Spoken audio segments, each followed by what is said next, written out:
मेरे आत्मीय मित्रों, नमस्कार। फ्रेंड्स, कल मैंने आप सबसे सौंदर्य के बारे में बात की थी और अपनी ओर से सौंदर्य को परिभाषित करते हुए मैंने आप सबको बताया था कि मेरी दृष्टि में जो सौंदर्य है वो आँखों को सुंदर लगना नहीं है, बल्कि मन को सुंदर लगना है। तो आज इसी विषय को बेहतर होगा कि मैं आगे बढ़ाते हुए इसे पूरा करूं।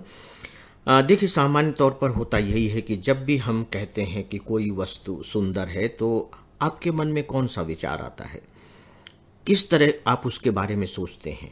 जैसे ही हम सुनते हैं कि वह वस्तु सुंदर है, वह व्यक्ति सुंदर है, वह नदी सुंदर है, वह जंगल सुंदर है, तो साफ तौर पर हमारे आंखों के सामने एक इमेज, एक बिंब या छवि उभरती है और वो छवि बड़ी खूबसूरत सी होती है, बहुत देखने में बड़े सुंदर।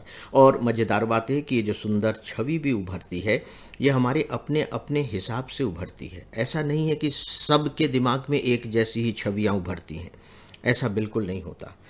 मेरी जो सुंदरता की परिभाषा है उस हिसाब से मेरे दिमाग में छवि उभरेगी और आपके दिमाग में आपके हिसाब से छवि उभरेगी।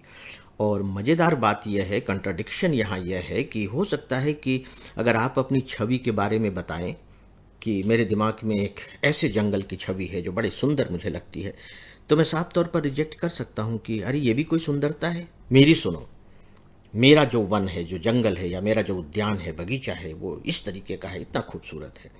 और पता लगा कि वो मेरे सुनने के बाद मेरी चीज़ को रिजेक्ट कर रहा है। इसका मतलब यह हुआ कि सुंदरता बिल्कुल एक नहीं होती है। एक कोई भी वस्तु जो मुझे सुंदर लग सकती है, दूसरों को सामान्य लग सकती है, और जो दूसरों को सामान्य लग सकती है वह मुझे सुंदर लग सकती है। दोस्तों, ये बात मैं जानबूझ करके कह रहा हूं, क्योंकि जब हम इस तरह की चीज़ों पर विश्वास करने लगते हैं, और विश्वास न करने जैसी कोई बात नहीं है, कोई ज़बरदस्ती दबाव नहीं है, बल्कि ये सच है।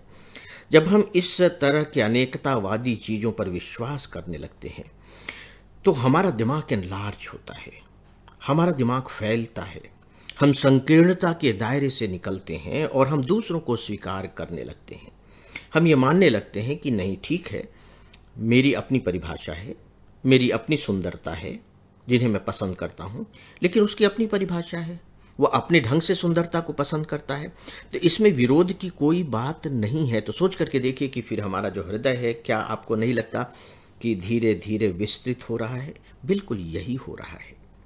तो दोस्तों, जब भी हम सुंदरता की बात करते हैं तो उसमें आंखें आ जाती हैं, और मैंने कल बताने की कोशिश की थी कि नहीं, आंखों की भूमिका तो है, क्योंकि शुरुआत तो आंखों से ही होती है, लेकिन सुंदरता जो है ना, वो दिल की बात है। हालांकि जरूरी नहीं कि सारी सुंदरताओं की शुरुआत आंखों से ही हो। जैसे मान लीजिए आप आंख बंद करके कोई गीत सुन रहे हैं, अपनी पसंद का गीत सुन रहे हैं, तो आपके मुंह से क्या निकलता है? निकल जाता है ना कि वाह वाह, क्या सुंदर गीत है, क्या खूबसूरत गीत है, क्या अच्छा गीत है, क्या मधुर गीत है, क्या मेलोडियस है, जो भी शब्द आप इस्तेमाल करें। लेकिन उनमें जितने भी शब्द हैं, उनमें सभी में आपकी अपनी रुचि का अर्थ होता है कि आपको वह चीज पसंद आ रही है। और यहाँ तो आंखें नहीं हैं, यहाँ तो कान है, कानों से आप सुन रहे हैं।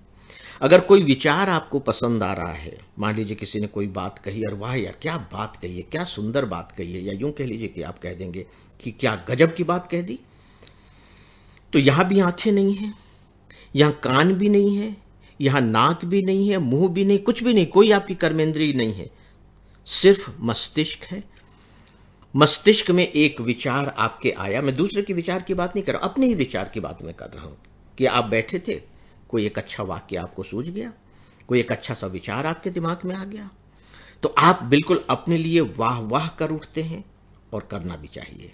अगर आपको कोई अच्छी बात सूझ रही हो तो आपको चाहिए कि आप अपने को शाबाशी दें।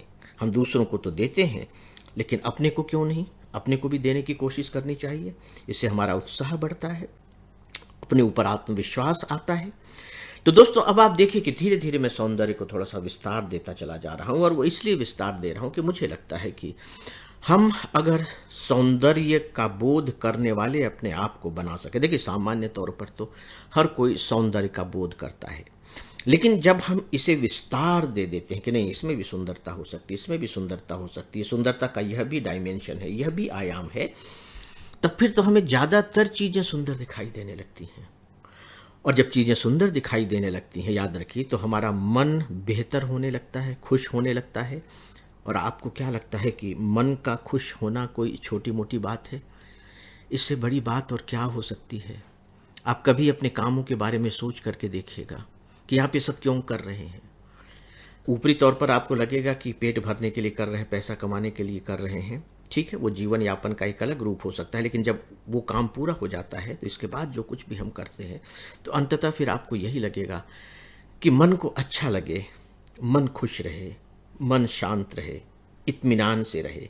हम सारे काम इसलिए करते हैं और सुंदरता हमारे लिए यही रोल प्ले करता है। तो दोस्तों, अब इस विषय को यही समाप्त करने की इजाज़त दें।